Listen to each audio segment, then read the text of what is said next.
네, 지급 명령 승소하셨다고요? 결정문 받으셨어요? 그런데 상대방이 배째라 그런다고요? 보통은 그렇죠.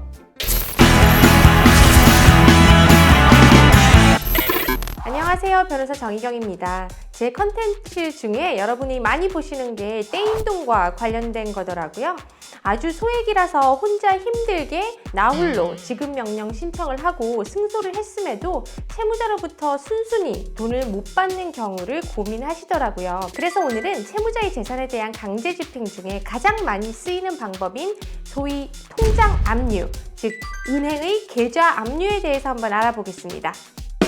자, 여러분이 채무자가 거래하는 주거래 은행을 이미 알고 있다면 그 채무자 주거래 은행 계좌를 바로 압류하면 되겠죠. 그런데 주거래 은행을 모르는 경우도 많습니다. 그런 경우에 많이 쓰이는 방법이 1금융권의 채무자 계좌를 한꺼번에 다 압류하는 방법입니다. 샘플과 함께 설명드릴게요. 대한민국 법원 검색하시면 대국민 서비스로 들어갈 수가 있습니다. 그 중에서 양식 모음 코너를 클릭하시면 수많은 샘플들을 보실 수 있는데요. 그 중에서 채권 압류 및 추심 명령이라고 하는 서류를 선택해 주세요. 자, 신청서 샘플을 보면 채권자의 인적사항을 먼저 적습니다. 돈 빌려준 사람을 말하는 거죠. 즉 나의 인적사항을 적고 그 다음 채무자에는 빌려간 사람의 인적사항을 적습니다. 그 다음에 제3채무자인데요. 제3채무자라는 뜻은 나의 채무자에게 돈을 줘야 할 또 다른 채무자라는 뜻이거든요. 즉 내가 압류하고 싶은 은행의 인적사항을 적습니다. 즉 주로 11개 시중은행의 등기부 등본을 떼서 보는 겁니다. 등기부 등본을 떼는 법을 모르신다면 인터넷 등기소 사이트에 들어가셔서 한번 시도해 보셔야 되는데요. 각 은행의 본점 등기를 떼보면 본점의 주소 그리고 대표자의 인적사항을 알 수가 있습니다. 그 정보를 그대로 제3채무자 정보에 적는 거예요. 인터넷에 누군가 올려놓은 정보도 있을 수 있는데요. 최신의 것이 아닐 수도 있기 때문에 수고스럽더라도 꼭 등기부를 떼보시고요. 나중에 그 등기부를 뒤에 첨부해서 함께 신청서와 같이 내야 됩니다. 다음으로 집행권원의 표시라는 부분이 있는데 내가 미리 받아놓은 법원의 지급명령이 어떤 것인지 적어주면 됩니다. 보통 채권자와 채무자들 사이에 서울중앙지방법원 2019년 1월 1일자 2018 차전 땡땡땡호 대여금 청구 사건의 집행력 있는 지급명령 정본 이런 형식으로 써줍니다. 그 다음 신청 취지는 내가 원하는 결론 즉 내가 이 압류 신청에 성공할 때 받을 명령의 내용을 적어주는 겁니다. 먼저 채무자의 제3채무자에 대한 별지 기재의 채권을 압류한다 라고 하고요. 이때 별지 기재 채권은 간단하게 채무자가 은행에 넣어놓은 예금들이라고 생각하시면 됩니다. 별지라는 말을 쓰는 이유는 지금 은행도 많고 은행별로 넣어놓은 예금도 많을 테니 뒤에 따로 한 장 별지를 붙여서 예금 목록을 적겠다라는 뜻입니다. 다음으로 우리가 압류를 하는 이유는 은행이 이 채무자에게 줄 돈이 있더라도 함부로 주지 말고 채권자인 나한테 줘라 라는 거겠죠. 그래서 두 번째로 제3채무자는 채무자에게 위 채권에 관한 지급을 하여서는 아니 된다 라고 합니다. 그 다음에 채무자는 은행이 설령 돈을 주더라도 함부로 받으면 안 되고 채권자에게 넘겨줘야 되겠죠. 그래서 세 번째로 채무자는 위 채권의 처분과 영수를 하여서는 아니 된다 라고 적습니다. 마지막으로 위 압류된 채권은 채권자가 추심할 수 있다 라고 하는데요. 그 말은 채권자가 은행에 직접 돈을 달라고 해서 그 돈을 받아갈 수 있다 라는 뜻이에요. 다음으로 청구 채권이라는 부분이 있어요.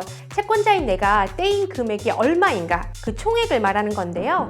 내가 지급 명령을 승소했다면 그 승소 금액이 있겠죠. 그리고 승소한 뒤부터 압류 신청할 때까지 연 15%의 이자가 붙기 때문에 그 이자를 가산한 금액을 적습니다. 그리고 압류 신청할 때 드는 인지대 송달료 같은 집행 비용까지 적기도 하고요. 이 부분은 생략하기도 합니다. 이후에는 압류할 채권의 종류 및 액수라고 되어 있는 부분이 있네요. 이 부분이 바로 별지라고 보시면 됩니다. 일단 채권의 종류는 예금 채권입니다. 채무자가 은행에 예금을 해놓으면 그 예금을 찾을 권리, 이것을 예금 채권이라고 하는 거죠.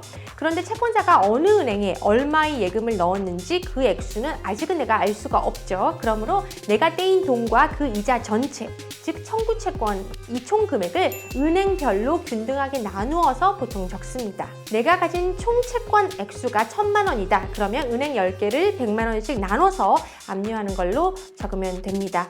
그 다음 압류할 순서가 있는데요. 이 부분은 대법원 샘플에 나온 그대로 쓰시면 돼요. 자, 이렇게 하시면 신청서는 다 쓰시는 거고요. 이제 신청서에 첨부해야 될 서류를 보겠습니다. 내가 지금 받아놓은 지급 명령 정보를 첨부를 하시고요. 또 각 은행별로 등기부 떼보셨죠? 그 등기부도 다 첨부를 하세요. 그 이후에 제3채무자에 대한 진술 최고 신청이라는 서면을 넣는데요. 각 은행에 내 채무자의 계좌가 있기는 한지, 그리고 있다면 얼마가 있는지, 혹시 다른 채권자들이 미리 압류해 놓은 것은 없는지, 이런 부분을 법원에 알려달라라는 신청을 추가로 넣는 겁니다. 이 양식도 위에서 말씀드린 대한민국 법원 민원 안내 중에 양식 모음 코너에 들어가시면 있습니다. 그대로 사용하시면 되고요. 그리고 채권 압류 신청에 필요한 인지대와 송달료를 미리 납부하셔야 됩니다. 그 액수는 대한법률구조공단 사이트의 소송비용 자동계산이라는 코너에서 계산을 해보시고요. 인지대 송달료 납부를 한 후에 그 납부 확인서까지 같이 첨부를 해서 압류 신청서와 같이 제출을 하시면 됩니다. 자, 그렇게 되면 법원으로부터 채권 압류 및 추심 명령 결정문을 받으실 수가 있고요. 이 결정문을 가지고 은행에 실제 추심을 들어가시면 됩니다. 실제 추심하는 방법에 대해서는 나중에 또 필요하면 컨텐츠를 만들겠습니다. 자, 혼자 하실 수 있으시겠죠?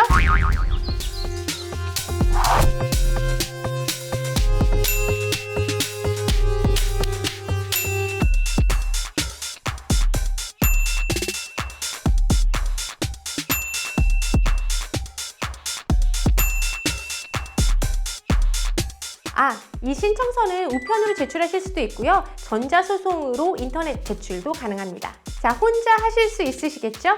어렵지 않죠? 어렵나요? 네, 그래도 어려우시면 변호사에게 의뢰를 해야겠죠. 소액이시면 혼자 한번 해보세요. 끝! 안녕!